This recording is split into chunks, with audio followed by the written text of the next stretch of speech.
Hello, and a warm welcome back to the show that revitalizes your perspective on agriculture, livestock management, our food networks, and the dedicated individuals behind them. I'm Brian Alexander, delighted to be your guide on this journey. You're tuned into Ranching Reboot, and today we're embarking on episode 151. Let's dive in. This week on Ranching Reboot, we're thrilled to have Land Trust back as our sponsor.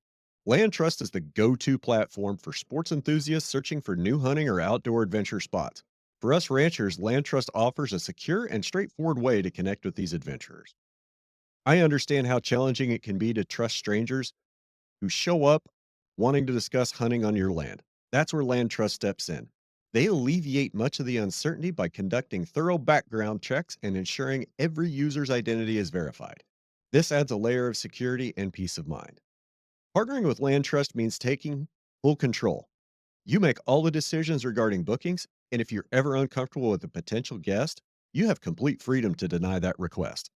What's more, listing your property with Land Trust is not only cost free, but they take on the heavy lifting. Their team will visit your property, collaborate with you to customize your offerings, and even assist in crafting your listing and uploading the photos. Land Trust is an excellent resource for landowners and outdoor enthusiasts alike to forge new connections. Discover more by clicking on the link in our show notes or visit their website at www.landtrust.com. Don't miss this opportunity to explore what Land Trust can offer you. This episode also made possible thanks to the incredible support from my patrons on patreon.com/redhillsrancher. Additionally, patrons on Patreon and Spotify subscribers enjoy the perk of an ad-free podcast experience. On that note, I'd like to propose a challenge to y'all. Producing two versions of the podcast, managing uploads, is quite the task. So here's the deal for you. If we can just get 20 new subscribers or supporters on Patreon, I will disable all embedded ads for everyone for the remainder of the year. That's right, no more ads for 2024. This is your chance to not only support the show, but to enhance the listening experience for the entire Ranching Reboot community. Last week, I was in Wichita for No Till on the Plains. I had a great time meeting a ton of new friends, and I learned a lot. This week, I'm going to be taking care of a few things here on the ranch, trying to catch up on the podcast. And if you're looking for another great educational opportunity, check out High Plains No Till, February 6th and 7th in Burlington, Colorado. High Plains No Till is always a lot of fun with a dynamite speaker lineup. You don't want to miss it. There's still time to get registered at www.highplainsnotill.com. I'm planning on being there, and I've got a ton of swag to give out, plenty of stickers and some sweet Land Trust hats. Come say hello and grab some swag. This week on the podcast, my guest is Tom Krawiec, a rancher and author from Athabasca, Alberta. Tom talks about working in the oil fields of northern Canada, how he grew up, and how he got into ranching. And he shares the inspiration behind the process in writing his book, How to Ranch Like a 12-Year-Old. Please welcome Tom Krawiec to Ranching Reboot.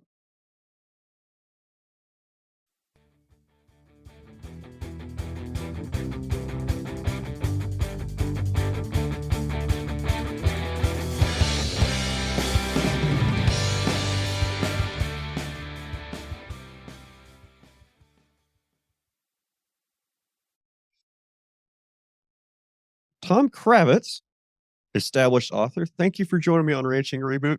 I'm glad we could finally make this work. How are you today, sir? I am doing well. Doing very well.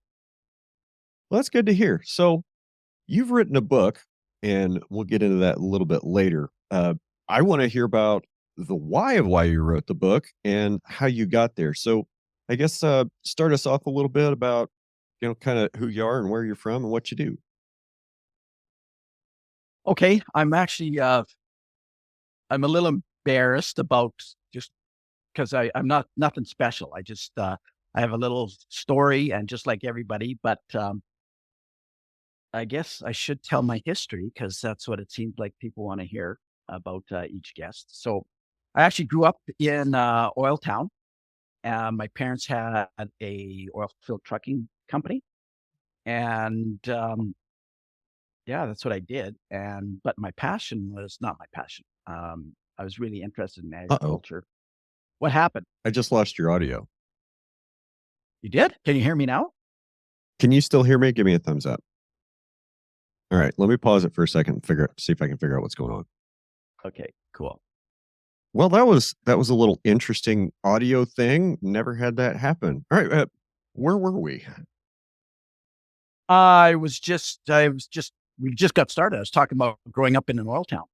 Yeah. Okay. So tell me about that. Your folks had an oil field trucking company.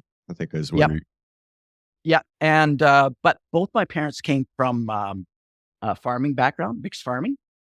And, that's where my, relatives were. And I loved spending time out there. In fact, I would go and spend all summer out, on farms. Um, and then, from there, yeah, I wasn't interested in trucking at all. And then, although I did quite a bit of it, but then I went to university. I got into rodeo. I rode bulls for a number of years, and then through trucking, I got onto the drilling rigs. I met a very influential person in my life, Dwayne Carroll, who was my tool push. Taught me a lot about being an entrepreneur, how to be organized, um, how to train people.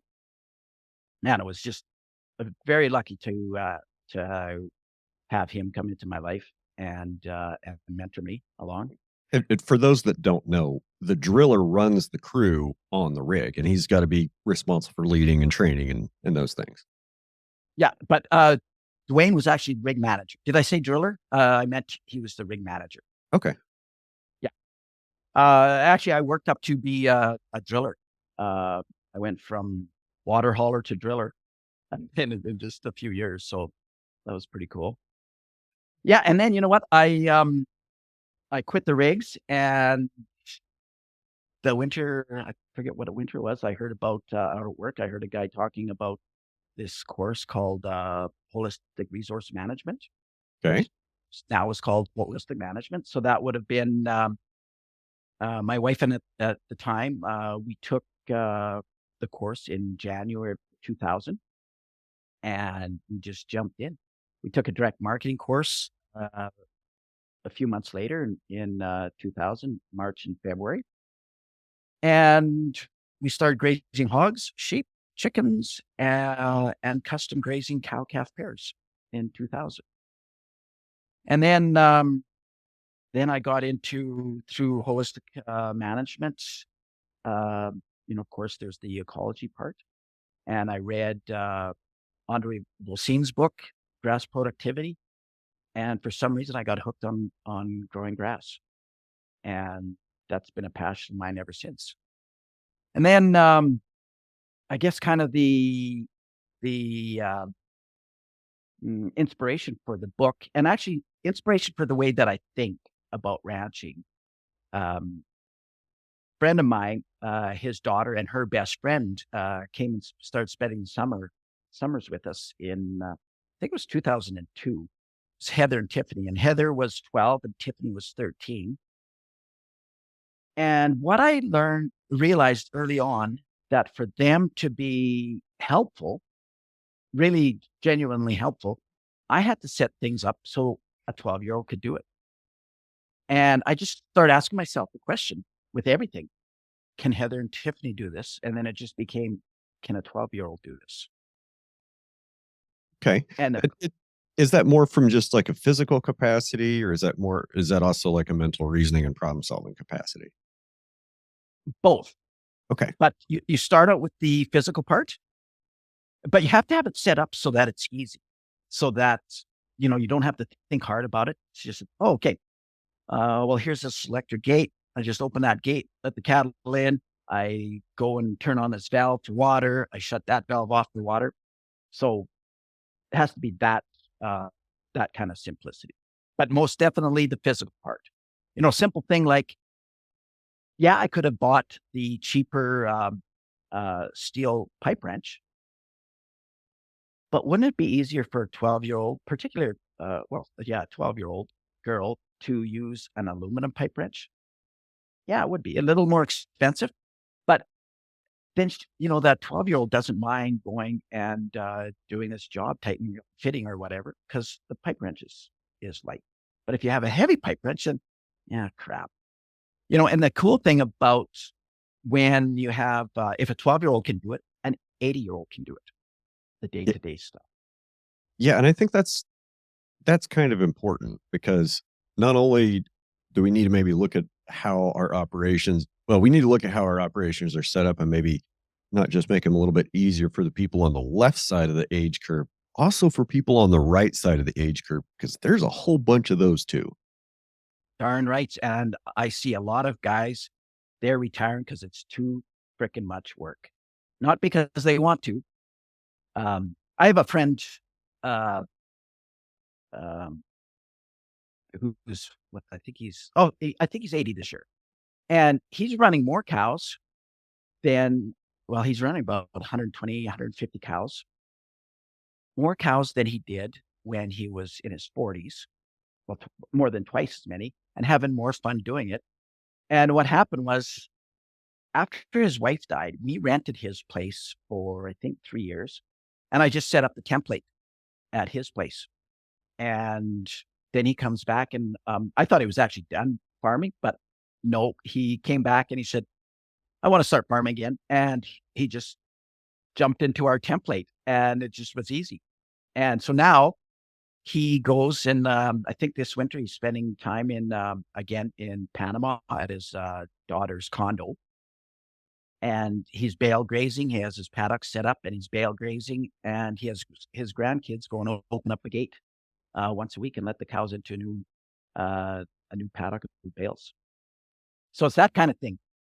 And really, the basis of the book is just ask yourself, can a 12-year-old do this? And if they can't, you change it or you stop doing it. And the cool thing about that is that you have more time. You have more time for your family, and normally it's a cost savings. Okay. Yeah. So what are maybe walk me through some of the things that you talk about in the book. Like, Have you read my book yet? ah, oh man, I knew you were gonna ask. I haven't had time. I've skimmed it. Oh my gosh, is that embarrassing, Brian? Holy Yeah, moly. but had a busy the last couple of weeks. I know, I'm just teasing. Um, okay, well, you know what? How about let's talk about the template. So I actually have a video of my fencing template. I have one for the gate handles that I built, and I have one for the actual electric fencing that I do on my YouTube channel. And I know that the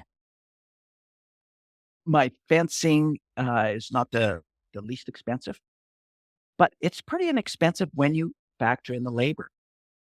Because what I found was happening was, um, well, actually, after our HRM course, a big thing in HRM was cut your costs.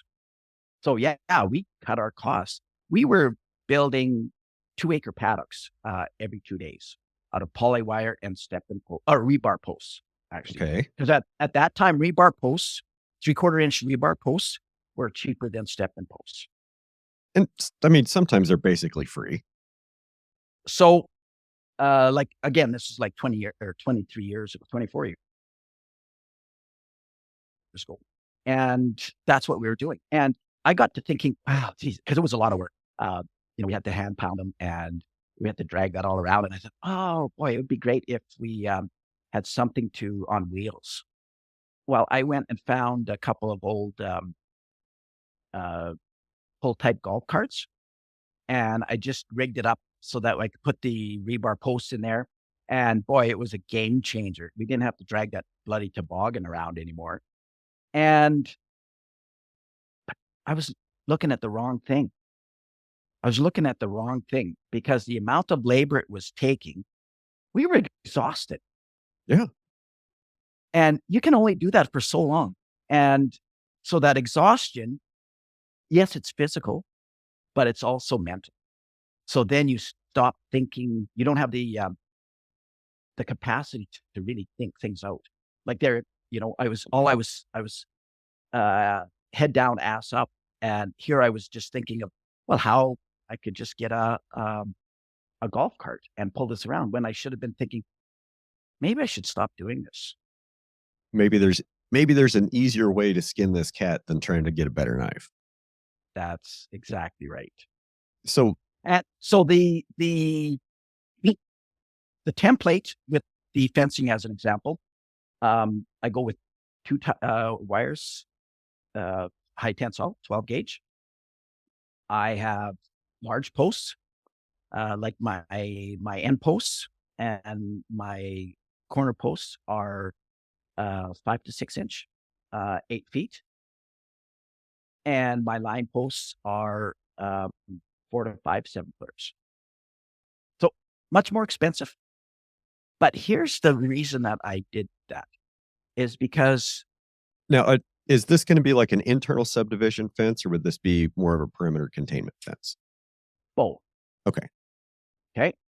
And here's the reason. There's lots of in Athabasca area. Well, not just Athabasca area, other areas that I've branch managed. There's elk and moose.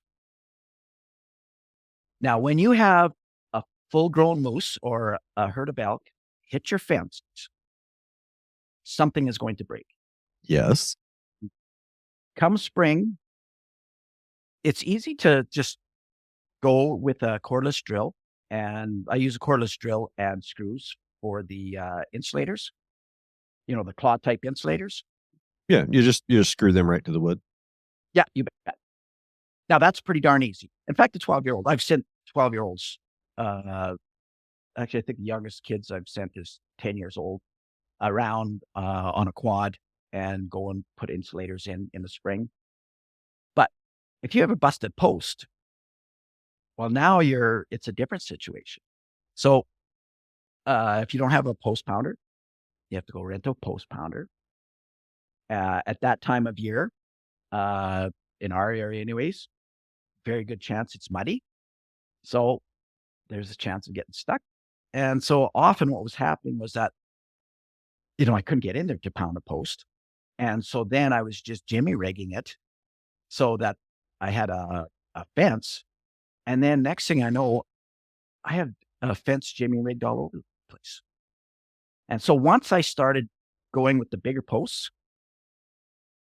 I didn't have that issue anymore.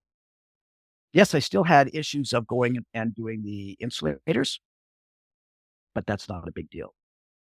That's just going around and checking your insulators is just basic maintenance. Like You it's bet.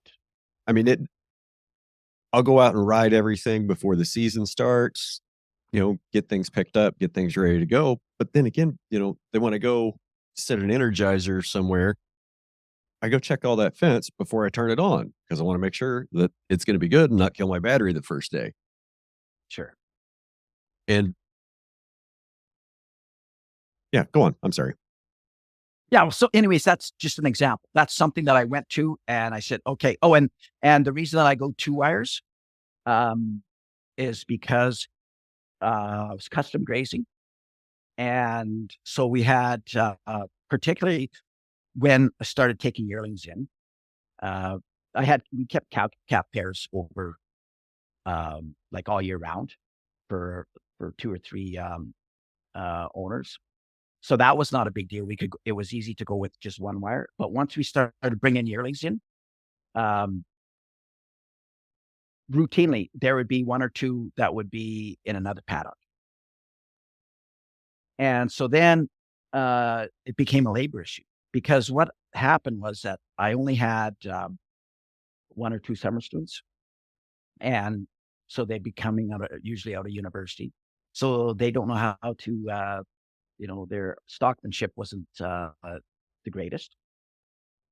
So it would take them, a minimum of half hour. Well, even me, a minimum of half hour to go and get those yearlings and get them back in with the herd.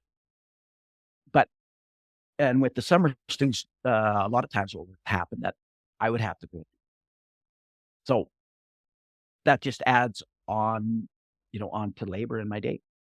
And you start adding that up over the course of 5 months. It's an expense that doesn't need to be there. So what I found was that yearlings, you'd have some jumpers and you'd have some ones that like to pop underneath. So once I put the wires, I had 2 wires for internal fence. I didn't have that issue anymore. Okay. Are both wires hot, or are you having a conductor in the ground? No, both wires are hot. Okay. Yeah. I forget exactly what the uh like just off the top of my head what the distance or the measurements are from the ground. Um but yeah, it's in the book, and I actually talk about it on my YouTube video as well. Exactly what those distances are. And that's just trial and error that I came up with that. So there's an example, just cutting down labor. Like, I listen to your podcast, and so many people talk about how busy they are. So I'll Yeah. give you oh, sorry, go ahead, Brian. No, I mean it's only going to be more of a problem as we move into the future. Labor is going to be more expensive. It's going to be harder to get a hold of, and your time gets more valuable. And we got to find these labor saving hacks that save us time and save us money, both not just now, but for years down the line. Because there's no sense in saving 10 cents today to spend 50 cents next year. I agree. Yeah, I totally agree. And just to give you a little perspective on this, so I said that, or I think I said that we direct marketed meat for 7 years, Okay. and Y- then You said that sorry, past tense. yes, from when we started selling We start direct marketing in 2000, and then for 7 years, that's what we were doing, and I was bringing in custom grazing along at that time, and I just found that for us to we weren't making enough money. Yes, our gross margin per unit was fantastic, but our turnover, we had to get our turnover up, and I realized that for us to increase our turnover to where to pay our mortgage and raise our kids, it was going to take a lot to get to that point. And I just saw custom grazing as much easier way. And so, yeah, so we wound down the direct marketing business and went into custom grazing. And at our heyday, we were running 3,000 yearlings in the summer, and I had 1 or 2 summer students. And I'm not exaggerating, Brian, when I say this. We had 6 hours of work per day between two of us. That was it. I mean, So I can basic, believe it. I can believe it. I've done 1,200 on this ranch by myself in 5 different herds, and only put in an average 6 or 8 hour day. okay, there you go. Well, you know what? Another hack is stop the multiple herds. Get them into a mob. I I'm know. not telling you. No, I'm not telling you to do that. What I'm saying is that that's what I did. That's Yeah, what I did.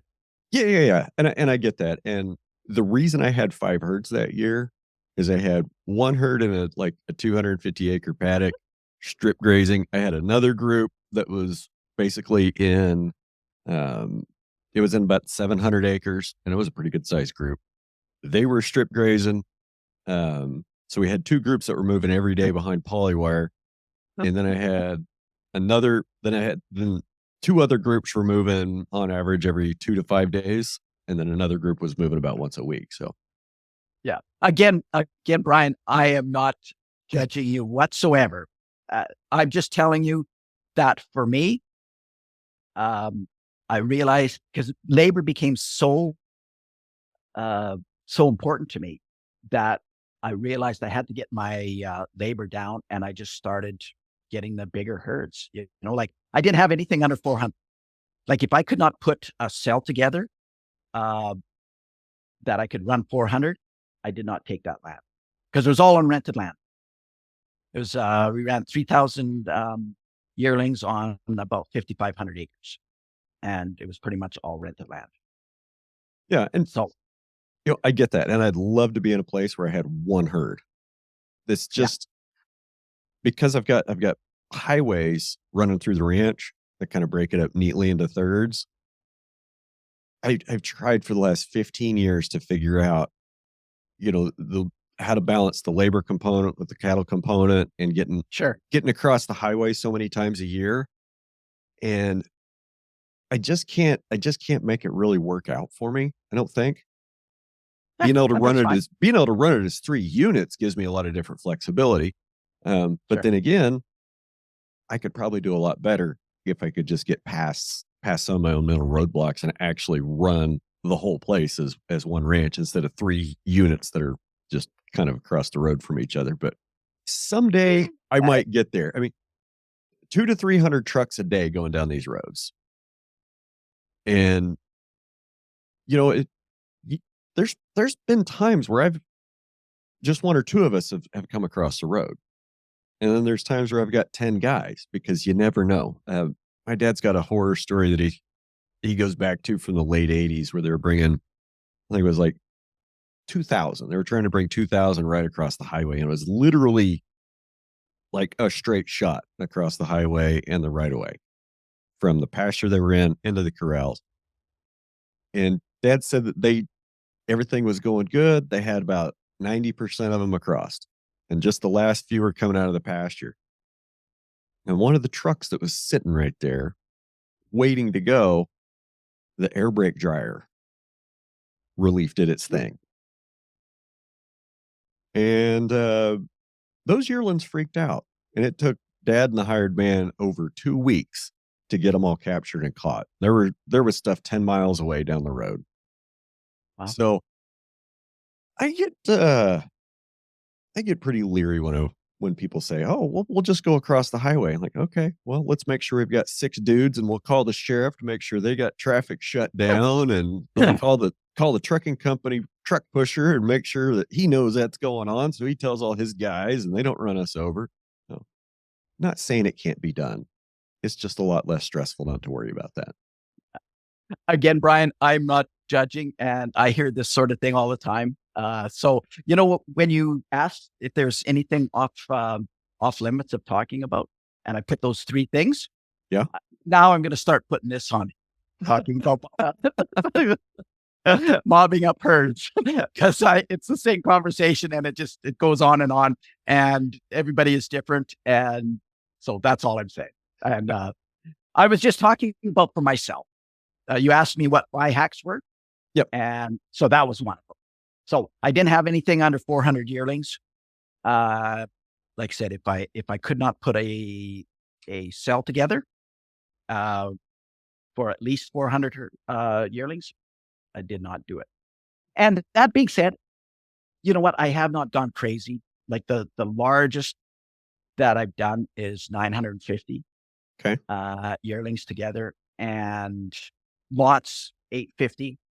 Many times I've had groups of 850. Um, and then you know what? I find that's pretty easy for one person to handle. Um, yeah. So, anyways, that's you asked for a couple of hacks. That's a couple of the hacks there that that I have. I talk about it extensively in the book. Um, yeah. So, anyways, where are we now? Um, couple of notes that I have is, you talk about selective versus non-selective grazing, and topic of conversation around here of late is name brand grazing. And by that I mean it seems like, and I'm not picking on you in particular at all. Like this is just a general observation about, the grazing side of the whole industry is That's there good because I hate when people pick on me. there's so many terms, right? And Oh yeah. managed intensive, ultra high density, and it goes on and on and on and on. And I get a little bit worn out from hearing quote brand names of grazing because it seems like there's a lot of folks that are telling everybody to do the same thing just under slightly different names so they can sell their program with their name. And to me, it really comes down to that it's hard to have a one size fits all program for grazing because the land is so different and everybody's management context is so different with, the management ownership dynamic and, and long-term goals for the property. So I just I like to shy away from, brand names. Tell me about how you like to graze. Okay. Well, you know what? When I took holistic management in January 2000, there was a couple things that I learned, and one of them was the graze period and the recovery period, and so that's what I adhere to, and still to this day. And I would say on the verge of fanatical. You do not violate those two principles, and you can have all the excuses you want about, well, I had to do this or I had to do this. I don't care. It for myself, and I cannot violate those principles. And I will do anything. It doesn't matter how much flooding there is, and I have to go, 2 miles around a flooded area to get to the pasture that I need to. I'm going to do that because I'm not going to violate those two principles. And that's what I was taught in holistic management, uh, 20 some years ago. And so, the growth curve, the grass growth curve, and you have stage one, stage two, and stage three. Okay. Yes, sir. Okay. So, I learned, okay, we want to stay in stage two. And so that's what I did. And after reading Andre Bossine's book, um, I was in stage two, but I always stayed in stage two, keep the to keep the plants vegetative. But I was in early stage two, and after and the other thing that I did at that time was I scraped the pasture, like Andre Racine talked about in his book. What do you mean by scraping the pasture? Well, it's kind of like what the non-selective grazers are doing right now. Okay. Okay, from what I understand of what they're doing, but that's what I was doing.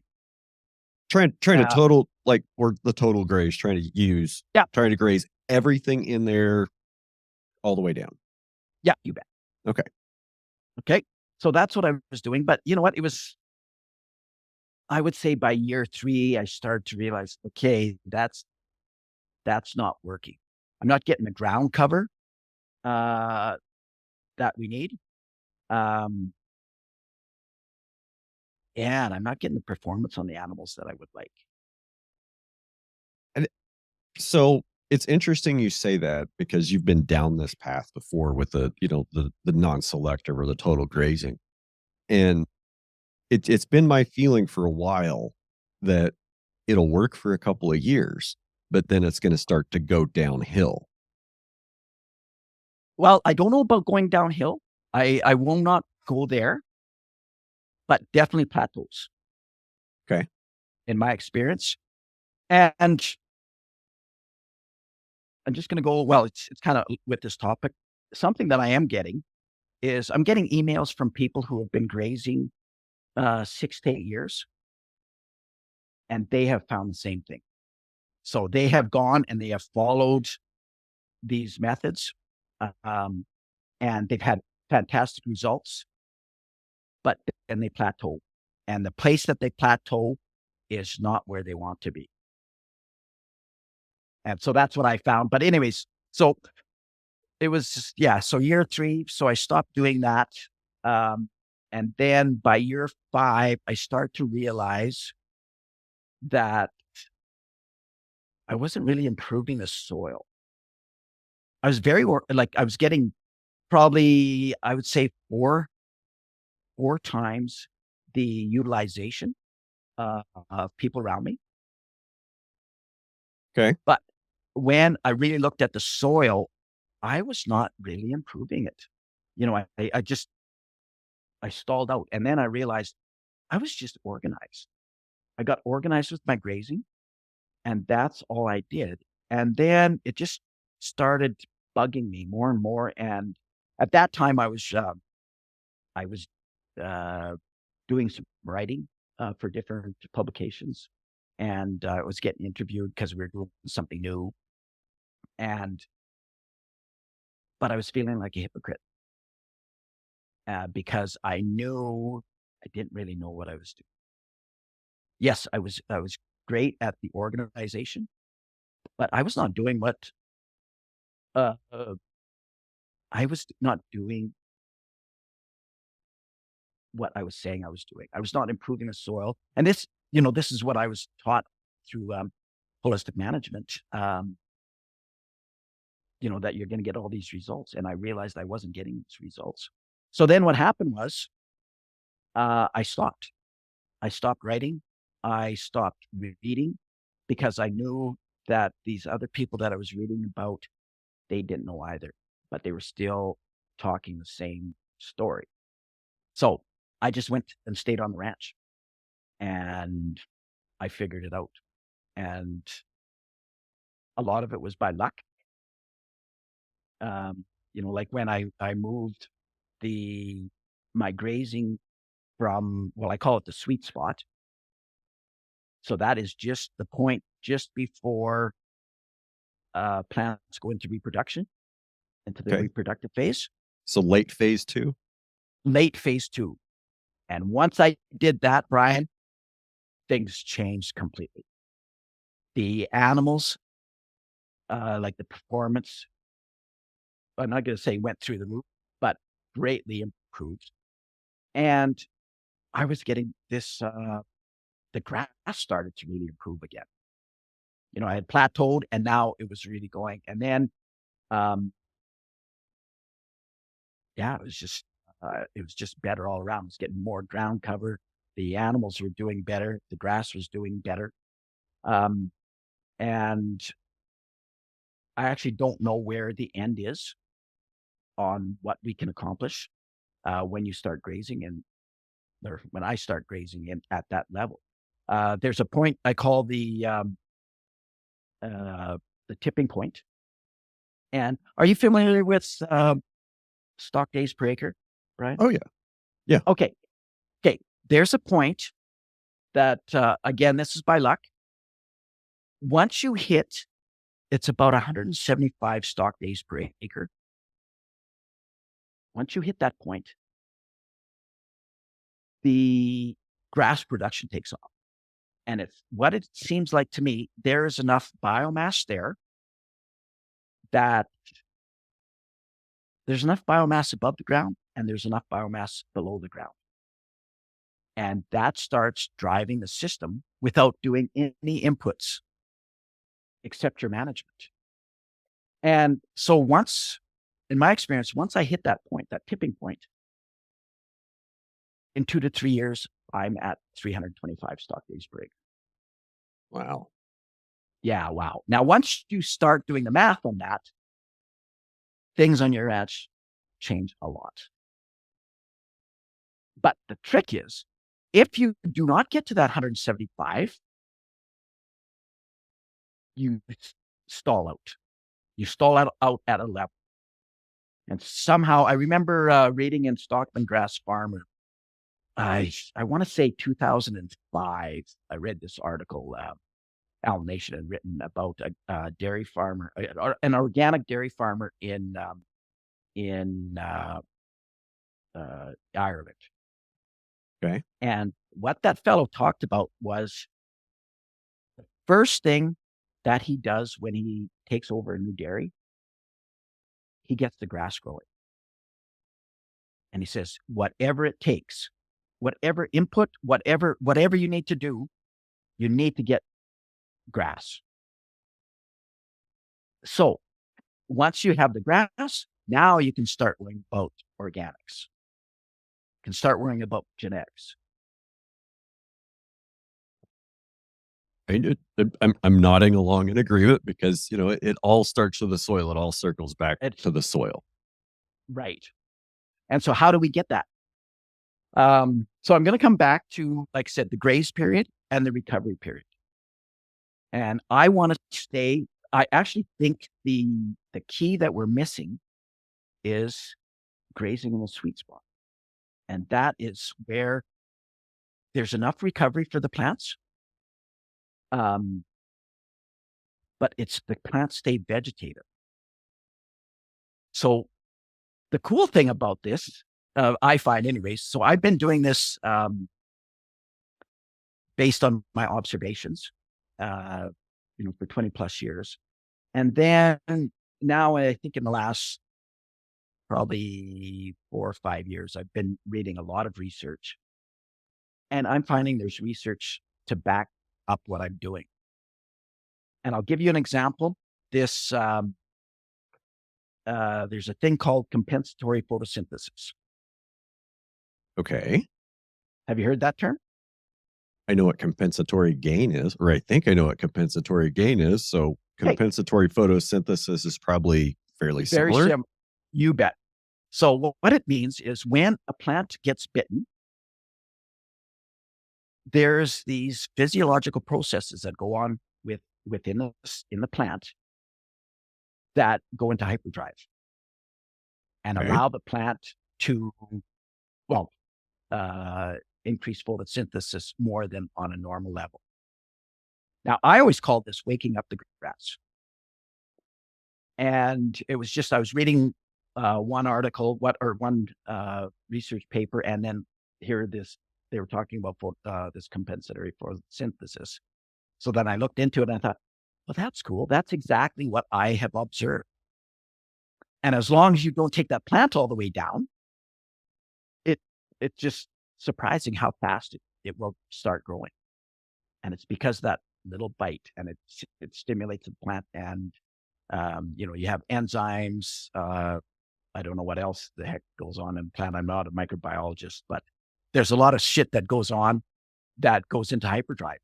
Cow And spit grows grass. sure.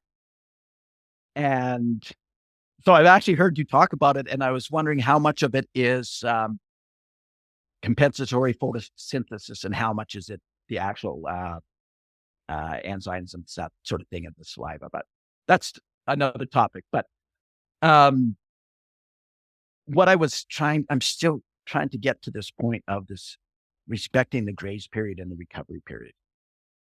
And so once I moved to later stage 2, uh, my recovery period increased.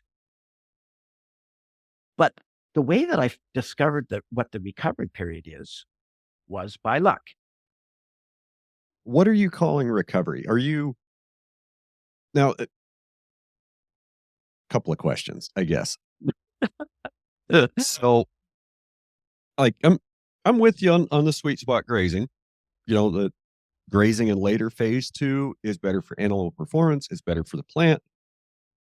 The problem that I get into is my ranch is so big, got a lot of different kinds of grass, and it's the climate is so variable. So how do you maybe I should back up. It's very challenging for me on native range to try to stay in the sweet spot of one species. What I can do is I can hope that I'm in the sweet spot of a grass species and shoot for that. So the questions that I would have right now are, what kind of grass are you generally grazing on? Is it native range, or is it like a planted type grass, or something else? And how do you, with a broad mix of species and a landscape to cover, how are you making sure you're staying in that late phase 2 grazing all the time? Okay. It's very easy to complicate things. Yes, and And okay. Okay. So I'm going to so it's very easy to complicate things. I don't care what species are there. I don't okay. care what soil is there. This is all this is a simple math using a grazing chart and simple math. So the way I discovered this was a neighbor of mine, uh, he ran a lot of cattle, and he saw what I was doing because we lived right on the highway, which is not a lot of fun when you're doing something new. I So understand.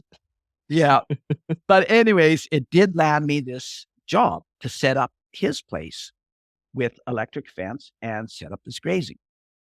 So, again, I had told you that, I come from background of holistic management. So I remember I had this herd. I think there was about 350 cow calf pairs in there. And I was strip grazing. And so I had this paddock. Um, I figured where there was enough forage for about 5 days in that paddock. And what happened was I was going to strip graze it because again, it came from holistic management. So that's what, we were suggested that we do. And then the cattle had to come and they had to come down an alley and go to solar water. So I gave them the first strip, first day. And then day 2, I gave them another strip. And then they had to walk back to water. So they had to go through paddock 1, or not paddock, strip 1 Right. to water. Then they go back. And then day 3, gave them another strip.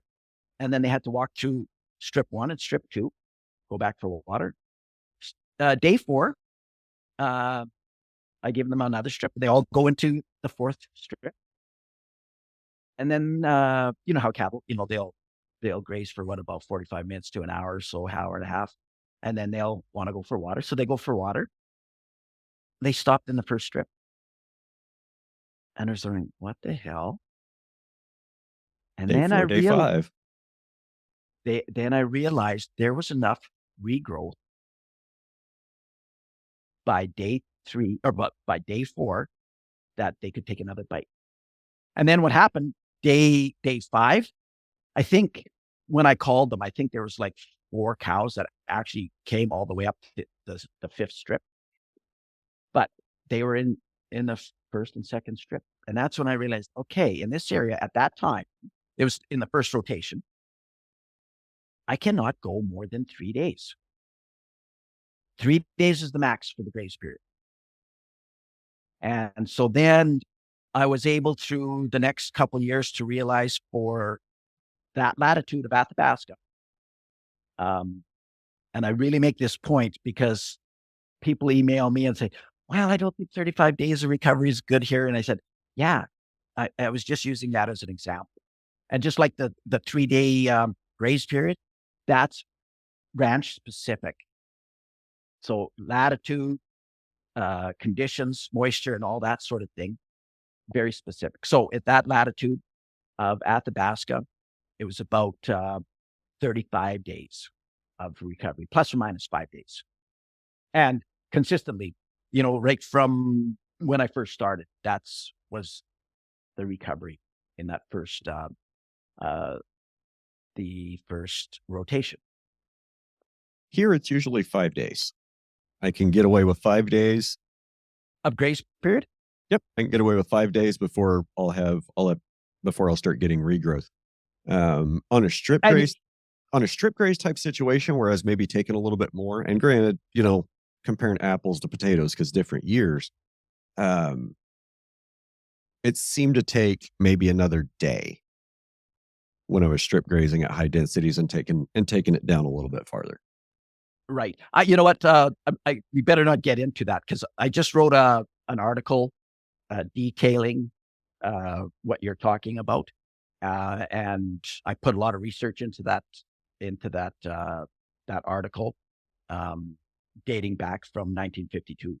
It started, and how plants stop growing for a period of time once you get somewhere between 40 and 50%. When you take 40 or 50%, the plants stop growing and they start sloughing off roots. But if you stay, below that 40%, the roots keep growing and the plant keeps growing. But that's Oh, like that article. I'm Yeah. with you. I'm with you. Yeah. Oh, And when I say take it all the way down, there's still a plant crown with 6 or 7 inches of Yeah, dry matter and short leaf on it. I'm not talking about making it look like a pool table. There's guys yeah. that do that. I'm not one of them. No, and I knew what you were talking about. It's just that I just wrote that article for Stockton Grass Farmer. I sent it in. I don't know if they'll ever publish it, but I sent it in here in November, detailing all that research um, that I've that points in the direction of what I'm doing. Kind of because there isn't actually research that I've been able to find and really looking at grazing in the sweet spot. And I've lamented to Chris Nichols. Do you know Dr. Chris Nichols? Have you heard of her? Yeah, we've met. Oh, okay, cool. So I was lamenting to her about that one time that I can't find the research, and she said, "Tom, there is no research." So, anyways, that's an aside. But getting to this recovery period. So you know what? Because I know where you are, and I was thinking that you're going to be about that 4.5 to 5 days of graze period just for the latitude. I haven't grazed that as far south as you are, but I was kind of guessing that. And so something that happened, I want to say 5 or 6 years ago. Um, it was when I was a ranch managing. I had a cell that had 13 paddocks in. Okay. Okay. So I do my graze plan and we're going around. We just about finished the first rotation. And I go to do my second plan for the second rotation. And I noticed that, hey, this works perfectly, corresponding with the graze period. And then I thought, hmm.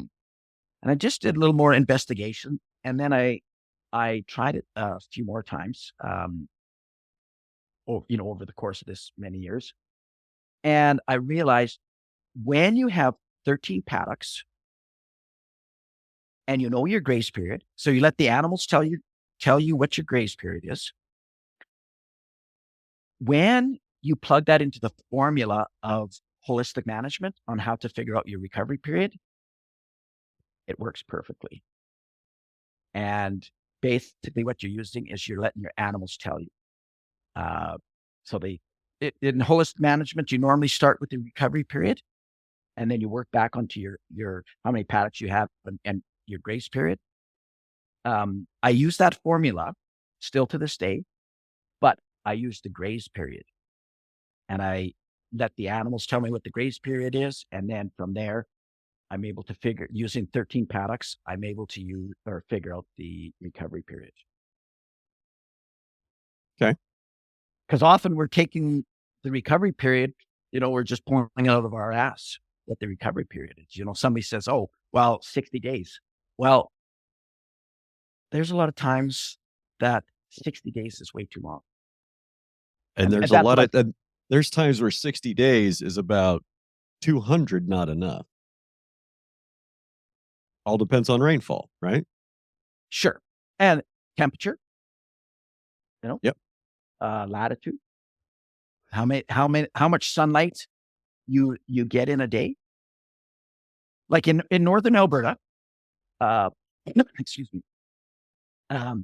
What happened was I was ranch managing and it was kind of I forget exactly the latitude, but it was at the latitude of Calgary, Alberta.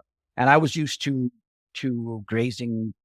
I think it's about 54 degrees latitude. I'm not sure at Athabasca. Anyways, So really far but I've north. yeah, can't remember exactly. Well, really far north is relative, man. Fair point.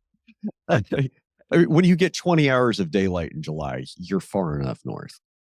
Yeah, exactly. And that's what I'm talking about. And so, anyways, I was used to, about 35 days of recovery. And so I'm riding around on this ranch, just kind of assessing the grass. And I just like, I was noticing on the alfalfa, because I was worried about bloat.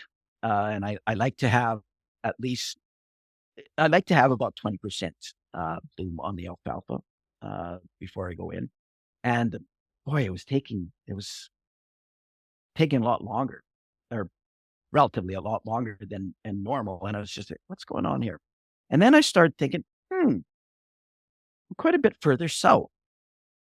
And so then I went and looked exactly where we were. Okay, we're down at Calgary. So then in that situation, the recovery time went from 35 days to 42 days.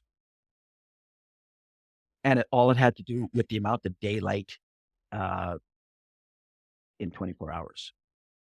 Because, that further north, and I forget how many, well, in your case, how many miles further north, but it made a 7-day difference. I can believe that. Yeah, because, we didn't have as much further south, we didn't have as much daylight packed into 24 hours. Yeah. Yeah, for sure. Um, hey, how about we take a quick break? I gotta pee really bad. Be back in just a Okay, minute. sounds good. And we're back. So just for that little break, we were talking about recovery, grass recovery, and the difference in latitude. And I was thinking, there's just in the last 5 years, there's been such a tremendous variation in my recovery period because of the climate and the rainfall and temperature that we've had. And I was thinking, my rule of thumb is I'm gonna like my recovery period. I want to be between 45 and 60 days generally. And sometimes that's a little closer to 90 and sometimes that's a little closer to 30. But 45 to 60 is kind of where I'm at generally for planning purposes as the window. And there's some years where we can get plenty of rain, but not enough sun. And we have to lengthen that rest period out. And there's years where it doesn't rain until June, like we had, and then it rain. Then all it does in June is rain. We get into July, and things have to be adjusted again. So, from my point of view, that recovery period is something I've got to kind of pay attention to every year and adjust. You adjust your graze period to kind of get your recovery period where it should be, and making those balances, can sometimes be a bit of a challenge. What do you? How much does how much do you see that weather and climate affects your recovery period year to year? Completely, Brian. Okay. Like, it's just, I use this example, um, so there was a friend of mine, uh, he was his ranch was like an oasis, but he just was doing it by the seat of his pants. But over the course of 20 some years, honestly, his ranch was freaking amazing. He was ranch manager there. I had never seen so much thatch. Uh, like I would say he had 3 inches of thatch. Okay. Um, I remember going there, one day. It was, well, it's 30 degrees Celsius. I don't know what that is Fahrenheit. I think that's like, 85, 90 degrees, That's a warm Fahrenheit. day. Yeah, and just going and, moving the the thatch out of the way and digging my little plug, and the ground was cool, like, amazing. But he had a hard time with the recovery period, and, I was talking about this 35 days. I had a hard time for him to understand that that was at Athabasca, not at his latitude, because he's, significantly further south. So his, recovery period would have been, I'm guessing, because I don't know. I'd have to be there, and do my tests with the animals. I think his probably about closer to 42. So when I use examples, like I said, 35 days, that was just one period in time.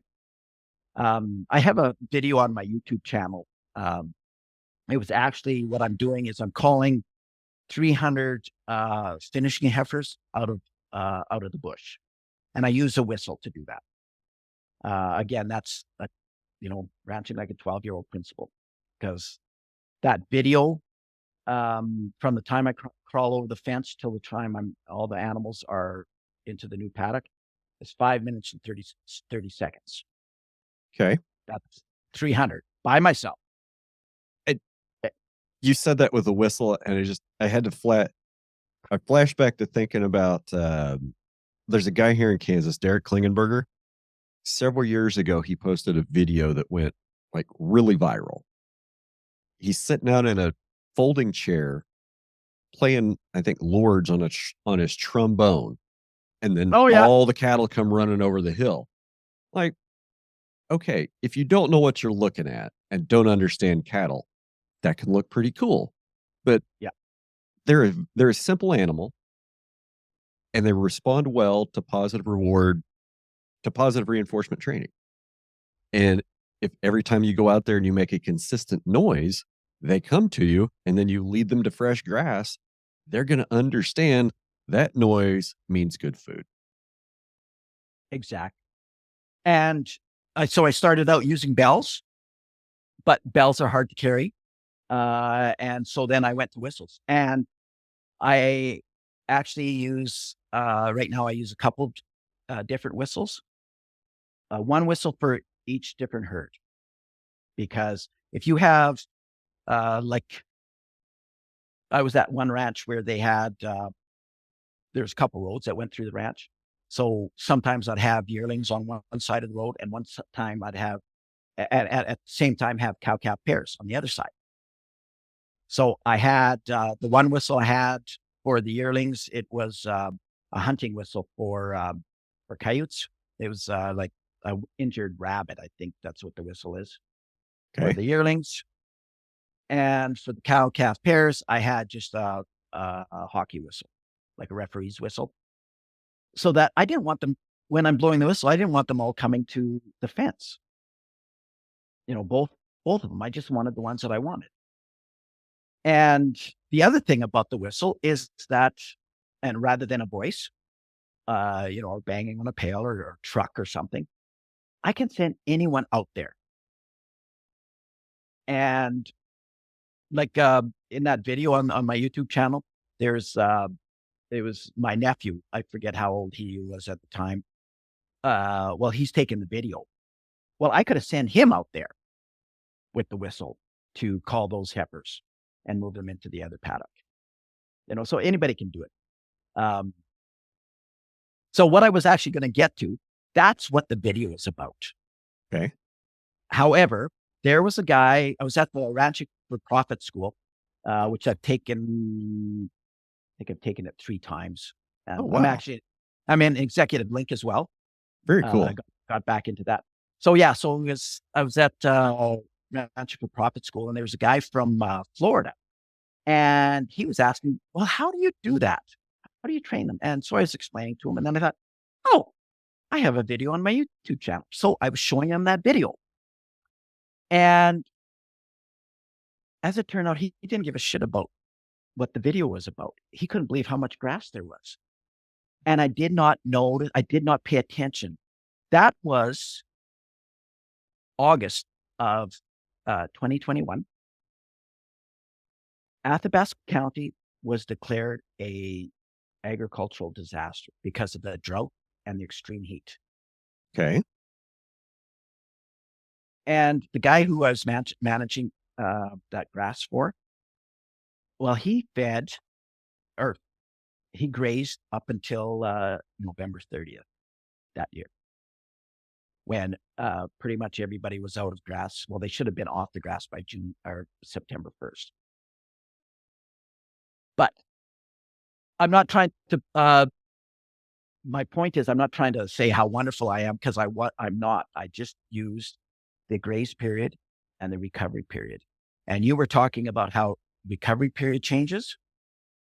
So what happened in 2021 started out, our recovery period was 35 days. So I made up my plan on my grazing chart that way, and things are going great. Then it stopped raining beginning of June. And then mid-June, we had unprecedented temperatures. So we had drought conditions and we had unprecedented temperatures. Well, I thought the grass went into dormancy, but then I did that test. with a herd of breeding heifers. And what I discovered that no, the grass was still growing, but it was now 5 days. Our grace period was 5 days because it was day six that they stopped in the first strip.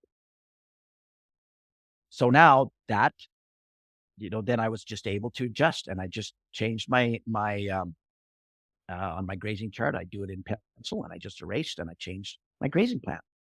Well, then the last week of July, we got a half an inch, three-quarters of an inch of rain, and the temperature dropped. Now it changed again. And compensatory growth, we got compensatory growth in the grass. I had never seen, so I've been grazing since 2000. I have never seen grass grow that fast and that much volume in August and September. And We so had that's where, we had something very similar happen this year. Mm, Last couple of years were really, really super dry. yeah, Okay. And where I'm at, normally April the 8th is when things start greening up. Almost everybody in this part of the world turns out cattle to grass 1st of May. Okay. So that's just to kind of give you an idea. I knew it was dry. We're coming through April and I'm talking to my clients like, um, if we can hold off bringing in cattle, let's try to do that because there's just not a whole lot to eat. And I overwintered some last year and through the process of overwintering, my forage budget said around July 15th is when you're going to run out of grass. July 15th, July 30th, if nothing else grows. Normally that's not a problem because things start growing in April. Well, April the 8th came and went. April the 20th came and went. And there was nothing growing. May 7th came and went. Nothing growing. May 15th. Haven't had a drop of rain in 9 months. No precipitation to speak of. We get down to the 20th of May. And brother, I'm going to tell you, it was gruesome down here. Like mhm. it was getting warm and it was dry. It looked like I would have expected to look in October in the middle of May. So I went ahead and made the stocking decision. Like, you can bring me this many. They might go home in 45 days. Like, I'm going to guarantee you July 15th, and that's it. So I made the deal. Trucks start rolling in, and it kind of started raining that day, and it kind of rained for a whole month. And by the time it got back, it kind of quit raining and the sun came out. It was down into July, middle of July. I was out doing grass surveys, and the yeah, by the end of July, there was so much grass I probably could have had 3 to 4 times the amount of cattle on the ranch this year that I did. And what you're talking about with compensatory grass growth. So all the grass growth that we didn't get in April and May Mm, showed up by the end of July. I had my little blue stem, my side oats, like my short C4 grasses, those were waist high. My switchgrass, my big blue, and my Indian grass was 6 to 7 feet. It's just, I've never seen grass come in that fast and that thick. So Mother Nature, when you think you got it figured out, Mother Nature throw you a curveball. Now, saying that, okay, I was in pretty good shape with that, and I could take advantage of that compensatory grass growth because those pastures were resting and they hadn't been under continuous animal impact like a set stock operation. If you can believe it, I still have several neighbors that do set stock. Like, if you could believe that. And even now, 3 months ago at the end of the growing season, those pastures really didn't look that great. There wasn't a whole lot of recovery because they were continuously set stocked and they were grazed and nothing in there ever had a chance to recover. Dad always says a drought will show you the good managers from the bad, not how you go in, not living through it, but how you come out of it. sure. So I'd just like to comment on that. So when you have that situation that you're talking about, there's two things that I find that have been my experience. If I let the grass go uh, into stage 3, the grass has done its job for the year. So then we get 50% or less possible recovery or possible production on the reed. But if we keep the plants in that sweet spot, so we have it clipped before it goes into recovery period, we might have to, our recovery period might increase, but that grass is still at that stage. It has not gone into reproductive phase. So then what I have seen is once we do get a shot of rain, then we get that compensatory gain or that compensatory growth. I'm So curious why, I mean, other than reasons animal performance, why you'd be against ever letting your grasses complete phase 3 and reseed. I didn't say that I'm never. Okay. However, the article that my understanding, and like again, I'm not a soil biologist, so most of what I do is based on my observation, but keen observation. I write stuff down. I started keeping my first grazing chart in 2000, and I still keep my grazing chart. I write down my what happened during the year, how much production I have. So the research points in the direction that grazing in that sweet spot, we are doing more for the soil biology. Dr. Nichols talks about in many of her presentations about we need to be feeding the soil biology more than once a year. So what happens when plants are vegetative? They are releasing exudates into the soil. Right. And that's what feeds the bugs. Okay. And I always think about it as, or I have always thought about this. I want to be feeding the biology below the ground the same quality of feed that I'm feeding the biology above the ground. Okay.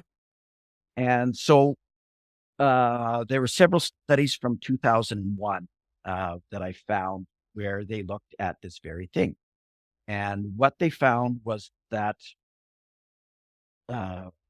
plants start releasing exudates, in the shoot stage, when the plants are small. Right. And it increases. The amount of exudates that they release increases, and it corresponds with the grass growth curve. And then once the plant reaches reproductive phase, it stops releasing exudates, and those exudates go into production of the seed head. So then what happens is that the biology goes back dormant.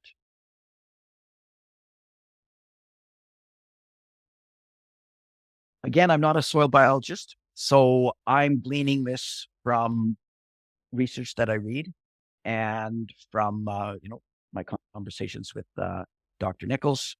And another, just to point this out, is that I've heard Nicole Masters talk in her presentations that she sees that the biology in North America on the plains is dormant. It's sleeping.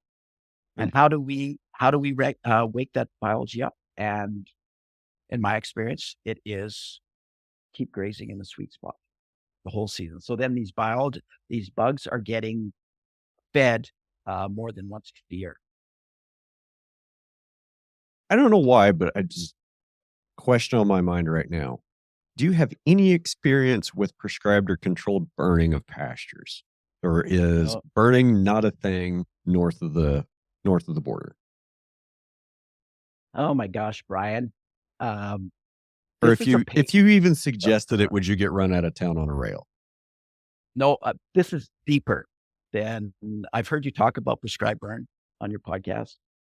This is deeper. So I've read old journals from 1700s up until I think about 1850s.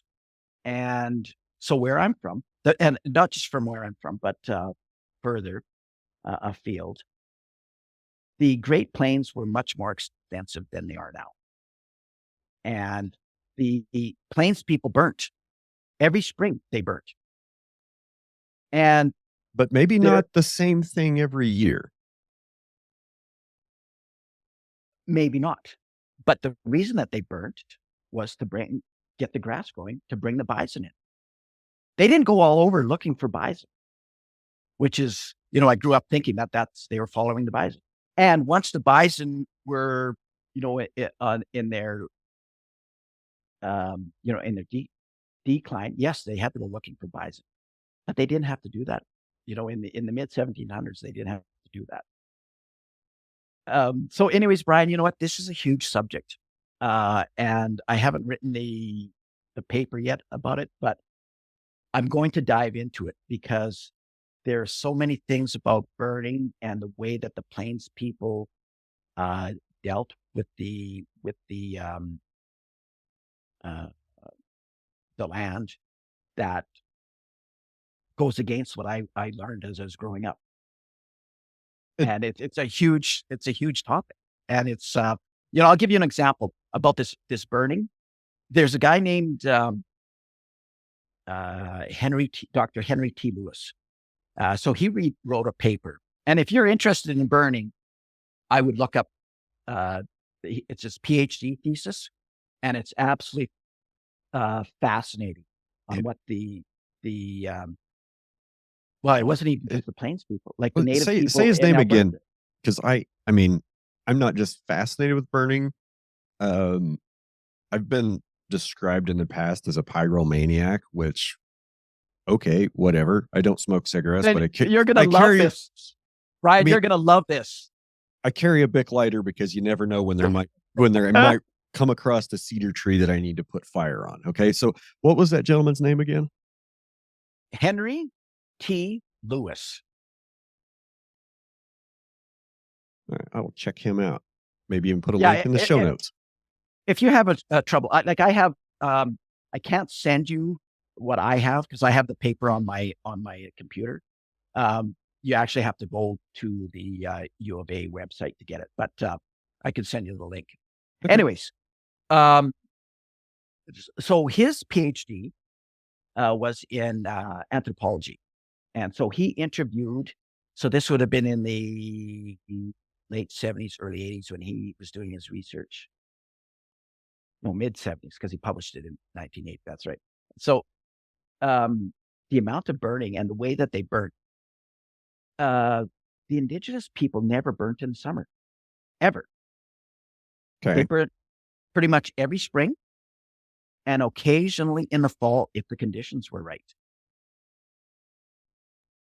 And then what happened was, uh,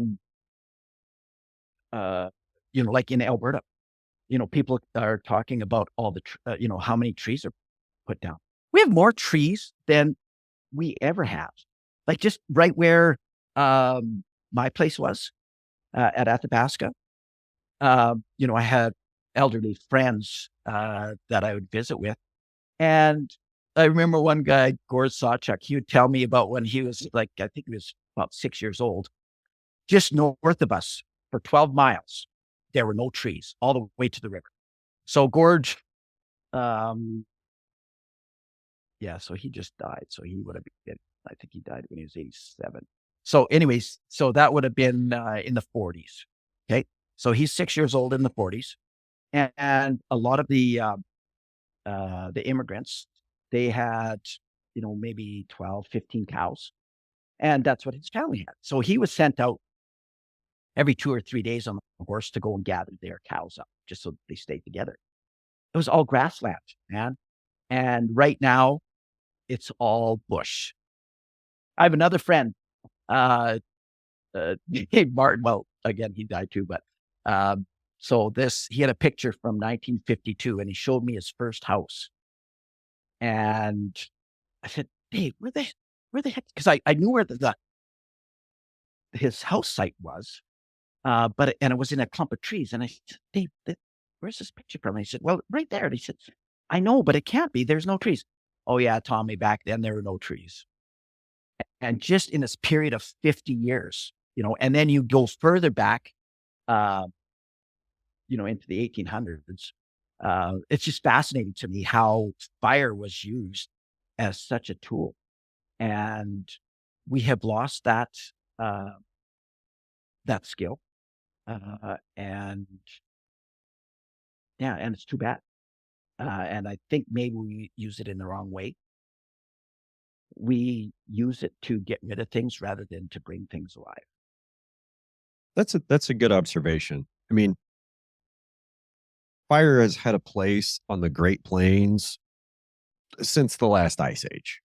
And, it just listening to you talk, I would agree that the native peoples on the plains primarily did their fire in the spring, which is where we learned it from. Also sometimes in the fall.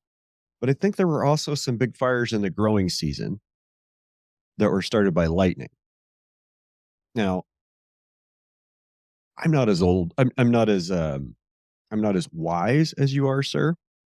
I don't have Oh, quite as fuck many off. white or gray. Just fuck off. I don't have quite as many white or gray hairs, but I've watched a lot of wildfires. I've watched how they respond at, and how they start. And other than the human, I say the ones that are human caused, and that's either somebody throwing a cigarette butt out, a hot bearing along a road, or power lines slapping together to make a spark. Those are kind of all man caused. Those happen. I mean, those can happen pretty much year round. The only fires I've seen lightning start July and August. I take that back. I've seen them start several fires. The majority of those are going to be in July and August. So I've started to look at growing season burns as a thing because the guys over in the Flint Hills of Kansas are starting to figure this out. If you burn in the middle of April every year, it starts to shift your plant community. It starts to shift your grass community towards more of a cool season dominated.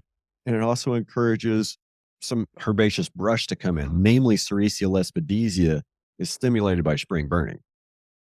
Research out of Kansas State University is showing that if you burn in the fall, like September, you can, or late growing season, late summer, early fall, you can really put a hurting on that Sericea lespedeza. So just anecdotally, I grew up burning here in the Red Hills, and our burning season would generally start in March and run through middle of April, sometimes beginning of May, depending on when things greened up and got too wet and too tough to burn. And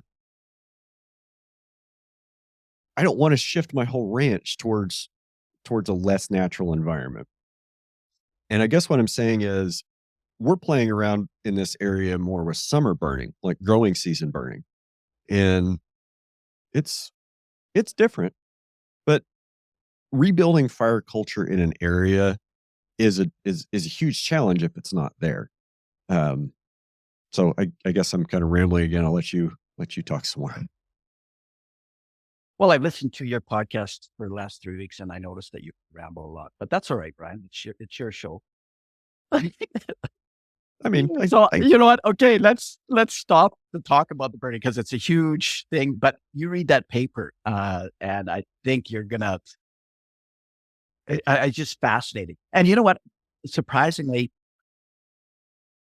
I went and listened to him in 1984. It was my first year university, and I just happened to be walking down a hall, and I saw this, flyer for a talk giving on indigenous burning. I thought, "Oh, what the hell?" And I just went and I listened to him in 1984, and then, and then now I'm, really engaged in the research that he did. one last thing about burning is I think the farther south you go, through the Great Plains, the more frequent burns happened in antiquity. And so, like down around, you get down in the South Texas plains, 2 to 3 years. And then as you go north through the plains, maybe that looked more like 7 to 10 or 7 to 15. Is that, does that kind of maybe scan with some of your experience? Or No. do you think it needs to burn more often than that up north? Oh, I don't have experience. What I'm doing is I'm reading these old journals Okay. from the 1700s. Okay. And that's what I'm basing my stuff on. I have no experience. Yes, I have burnt, but it scares the shit out of me. And so I don't like to do it.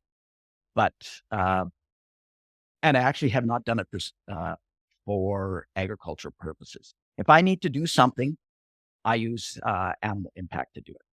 I do not use burning because I'm scared shitless of burning. So what you just asked me, it's my observations from reading these old journals and how the landscape was so different. We have these huge, in the last few years, we've had these huge wildfires in Alberta and BC. Well, definitely in Alberta, like Fort McMurray. Okay. Right. Fort McMurray got hammered. Yeah, that's right. They were almost shut down for what, 2 weeks because of wildfires all around. They evacuated the whole city. Yeah. And so I read a book from it was describing the first 30 years of the Northwest Mounted Police. And in there was a report from a constable. This is 1904. He was taking a prisoner from Fort Chipewyan in the middle of winter with dog sled from Fort Chipewyan all the way to Fort Saskatchewan. So I don't know how far that is. That would probably be, I don't know, 500 kilometers. I don't know what that, maybe 600 kilometers. Anyways. It's a haul on a dog sled. Yeah, you bet. And so this is 1904. There were no trees from Fort Chipewyan until he got to the Athabasca River at Fort McKay. And then there's trees along the river, and he goes through Fort McMurray, and then gets south of Fort McMurray, and there were no trees all the way to Fort Saskatchewan. Today, if you drive that, it's hard to imagine because it's all trees. It's all trees. You can drive definitely from Lac La Biche all the way to Fort Chipewyan, and it's all trees. So we have these huge wildfires. Oh my gosh, this is getting crazy here. What we're talking about, but you have these huge wildfires. It's blamed on Climate change. Yeah. And I'm not a denier. Okay, I'm not a denier. Everything gets blamed on it. And well, let's look a little deeper. At one time, there were no trees there. It was burnt regularly. Another little funny story is, so in the 1920s, the federal government, Canadian government, formed the Wood Buffalo National Park, and they stocked it with bison. Well, the native people up there were thrilled because now they're bison. Oh shit, they can't go into the national park to kill them. So guess what they did? In the spring, they just burnt on the outside of the park. And guess Sucked what all the happened? buffalo out. And yeah. And it was just like, when I read that, that is so cool because it just is so in line with what I was reading the journals from the 1700s. The people burnt early spring when the ground was still frozen, semi-frozen, and they burnt, and they got that grass growing. They woke up the grass, and lo and behold, here come the bison, and we can have our spring bison. You know what got me started thinking about burning in this whole conversation? No. When you mentioned your friend with 3 inches of thatch, 3 inches of litter cover on his grass, I get that. And there are times when I see that, and what I see happening when we have that really thick thatch layer is, yeah, it's great for moisture infiltration. It's great to keep soil temperatures down. but it keeps soil temperatures down. And every once in a while, we need to get those soil temperatures up, maybe expose some of those seeds that are buried in the top layer to a heat event like fire to get them to germinate and sprout. So when I go to a pasture and I see 3 inches of thatch that's already been grazed, well, we know what either eat it, pee on it, poop on it, or lay on it, right? Well, if they haven't done any of that and they've already been through and they've stomped on 3 inches of thatch, it's already biologically static. It's not cycling anymore. And to me, that's an opportunity to come in, put fire on the ground just to recycle that old matter and re-jumpstart the grass growing. So that's how I started thinking about fire, is talking about that excess thatch buildup. Well, I think we may be talking about thatch in a different we may have, because to me, thatch is something that is already down on the ground. It is, uh, The thatch or litter, it's ground cover that the cattle aren't going to eat. yeah, you bet. And it's gone on a little bit more than just, yeah. Anyways, um, yeah, it's a protection. And I don't know, you know what? I don't know enough about burning. And again, I'm scared of it. Uh, and I prefer to use animal impact to get the results that I want. Yeah, for sure. And there's nothing wrong with that. And maybe maybe we do. Maybe there is a way to manage that thatch layer better with a biological tool. I And maybe it's multi-species, maybe it's higher stock densities. But Oh, I mean, here, can I jump in? Can I jump in here? I know, I'm gonna leave this because I'm getting yeah, tired of talking about fire, but, I'm just kidding. I'll talk about fire all day, but it's just Yeah, me. I noticed. I noticed. About this multi-species. So here's something that when I talk about multi-species, I talk about in the same mob. Did you notice Yeah. that picture? That picture on the cover of my book? I sent that link to you. It has the, well, in that I just got picture. all the PDF text. You didn't send I Oh, you didn't see did? the cover. Yeah, I just got the PDF text. Oh, that's right, PDF version that you don't get the cover, okay. Sorry, man. Anyways, that picture there, um, there's in that it's a mob, and there's, about 200, cat head of cattle, um, various stages of growth. There's finishers in there, there's cows, there's bulls, and so about 200 of those. There's, about 500 sheep between the ewes and the lambs. There was, about 20 head of horses, and then there was about 60 or 70 hogs in that. Now that, to me, is a multi-species grazing. It is not, uh, a leader follower. It is not having, some sheep over here and some cattle over here, and having, monoculture of species on the same acreage. And I look at it the same as having diversity in, a polyculture, or cover crop. And it doesn't work just because you follow one crop with the other. You don't get the same benefits as you do in the same way as, if you follow, um, cattle with sheep. You don't get the same benefit as when you put them all together. I would agree. I would agree. I've never done multi-species grazing.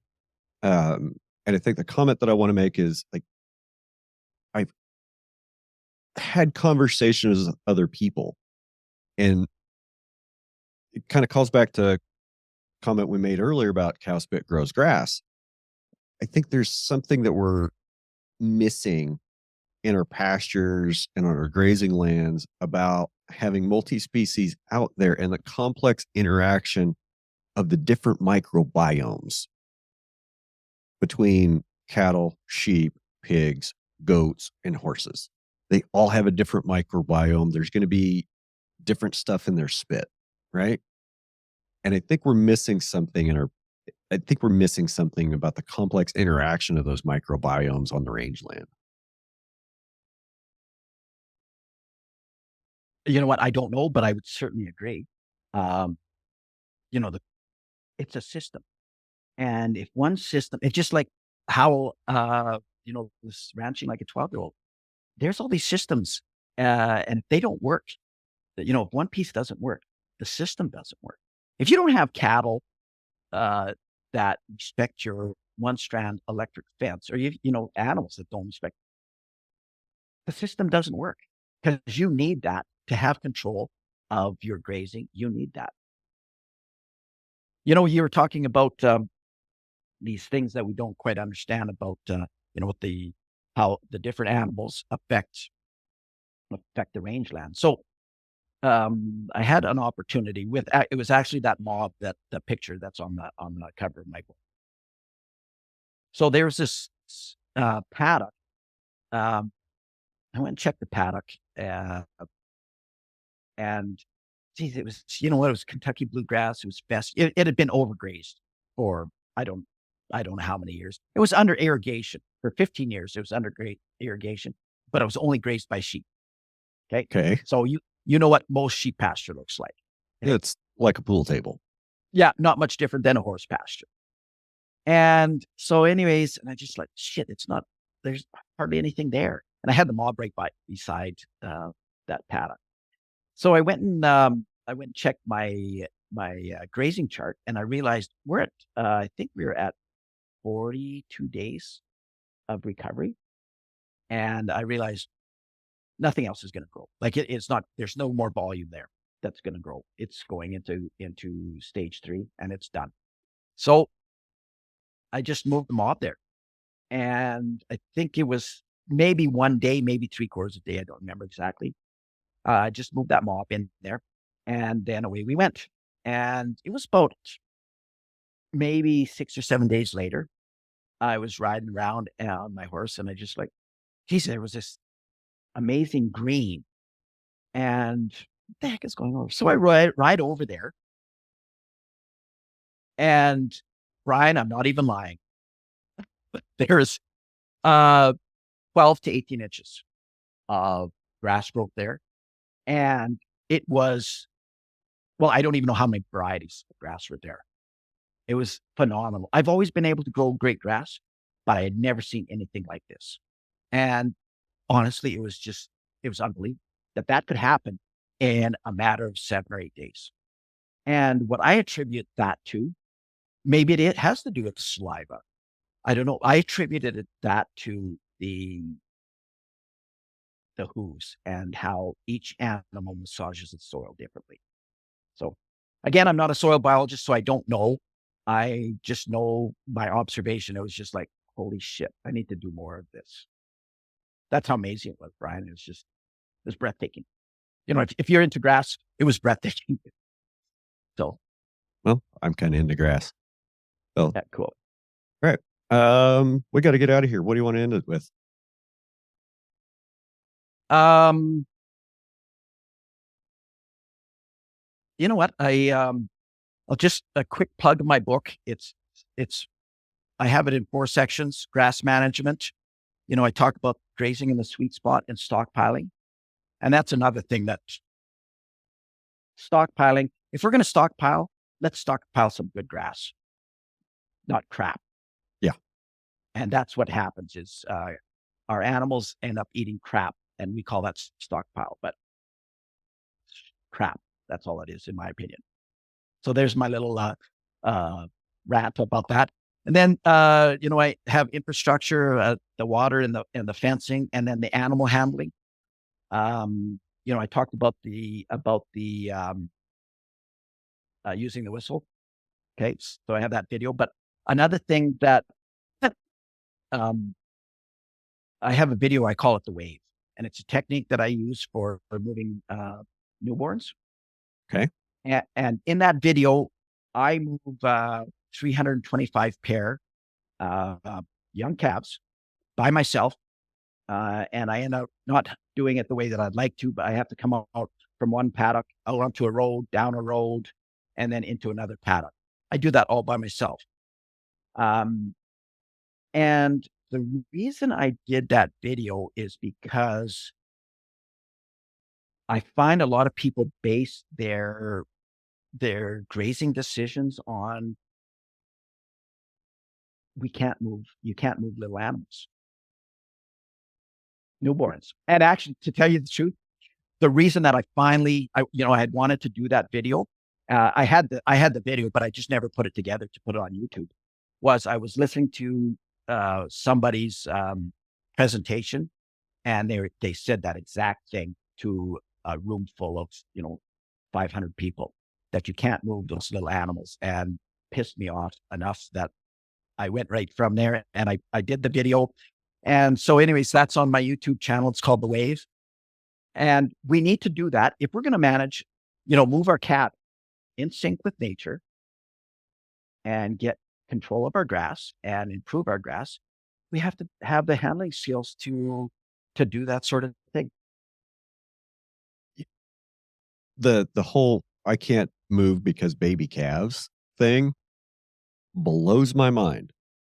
Me too. It's half the It- mom's job to get that thing up, get it dried off, and get it standing up in 15 minutes. Because if not, it's probably gonna be coyote bait in my country. And what's the difference between getting up and moving pastures or being able to get up and run from a coyote? Should be the same thing. I mean, I'm I am not afraid to move newborn baby calves. Like, I am not afraid to move every day or every other day during calving season. I mean, unless she's having it while I'm Mhm. there, You bet. she's gonna move it. I might not pressure her. I might sit there with her while she has her calf, while she gets him cleaned up for 15, 20, 30 minutes. But she's gonna get him up and she's gonna take him to the gate every time. Cows that don't, I sold them years ago. Yeah. So, It's the and when same you're thing with it's the like, same if you're thing with sheep, Ryan. Same my experience with sheep. Once the ewes know this is what we're doing, it's exactly the same thing. Yes, they may, they may have to hold back for a bit because they just dropped a lamb.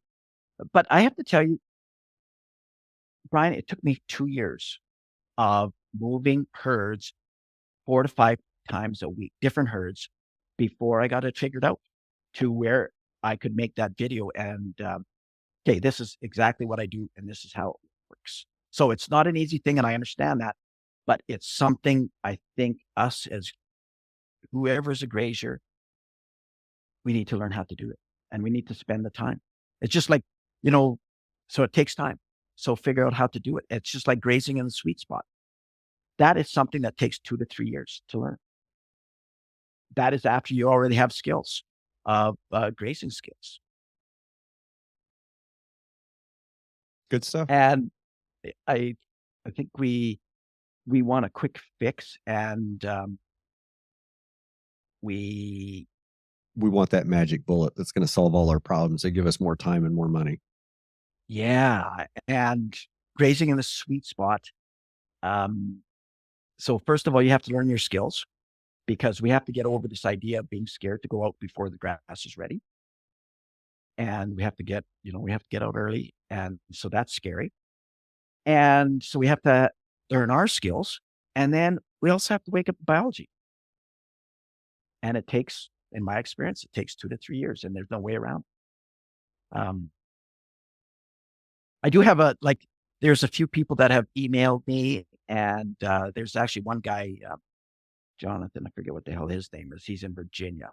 He direct markets, and he reached out to me. 7 years of experience grazing, and he plateaued, and he's not happy with where he plateaued. And I was just thinking, I'd like to cover some or follow, not cover, follow somebody like that and see if they can replicate what I've been able to do. And so I actually flew out there and I spent a day with him in his pastures. He has I think it's called Living Farms Ranch or something like that. They have a farm store and it's just phenomenal. Like what I saw was just on their direct marketing is phenomenal. And so, anyways, they were in a drought this year, quite a serious drought apparently. And but I was talking to him in the fall, and he said, I didn't really see much difference with the grass, but I tell you what, I did see the heaviest carcass weights we've ever slaughtered in their beef. And that's one thing. When people are asking me about this sweet spot, I said, well, it takes 2 to 3 years. But one thing that I do know, your animal performance that first year will greatly increase. You're thinking. Anyways, that's been my experience, Brian. And, I sure noticed it with sheep. I've ran Katahdin sheep. I've never ran woolies, but I've ran Katahdin sheep. And it's amazing what the lambs do on when they are on grazing in a sweet spot where the nutritional value is so high. And you don't have to deal with parasites. Isn't that cool? Once you get your soils healthy and your grass is healthy, yeah, sheep parasites, well, it's like cattle parasites, cattle disease. Just rotate the damn things and those pressures drop dramatically. It's a system. And you have to respect the system and allow the system to function. Allow the system to function. I know we got to go, right? So, hey, one thing I want to say, you have a freaking amazing voice for radio. Like, I just love listening to you on the radio. Well, thanks. Yeah. I know a lot of people probably say you have a face for radio too, but I would never say that. I hear that every time I go in public, sir.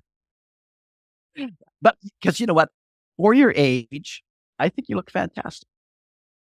Well, I think you look fantastic for your age too, sir. Go Beans, man. Hey, I enjoyed this. I know I rambled quite a bit, but I think you started the rambling, so I blame it on you. I probably started like 139 episodes ago or something. If they're still here, they're still here and they're here for it. So I'll just keep doing what I do. Hey, I want to tell you a little something. I'm taking that course from, what the heck was that gal's name from BC? She direct Mark, Amy Hayes. Amy Hay? Yeah. Sell Beef Hayes. Direct? Yeah. I'm going to start taking her course. I want to learn how to, you know what? I'm trying to promote my book. I may not write another book, and I just want to get on to figure out the social media thing. So I'm going to actually start taking her 6-week module course. So pretty excited about that. Amy's just such a cool chick. Great story, hey? Oh man, I could have talked to her for another couple hours. I just might have to do that some other time. Yeah. And the other thing, I can't wait to bump into Hobbs sometime and be able to sit down over coffee for a couple hours, because I think he and I have a lot to talk about. It'll be pretty cool. I would like to be a fly on the wall for that one and maybe have a recorder for it. That would be interesting. Yeah, maybe we'll see. All right. A lot of stuff is private. Yeah. Yeah. I'm just kidding, man. Hey, it's been great, and I really appreciate you bringing me on. Hey, appreciate you. Appreciate your time today, Tom, and thanks for joining us. And I guess, gang, go do something with the week. See ya.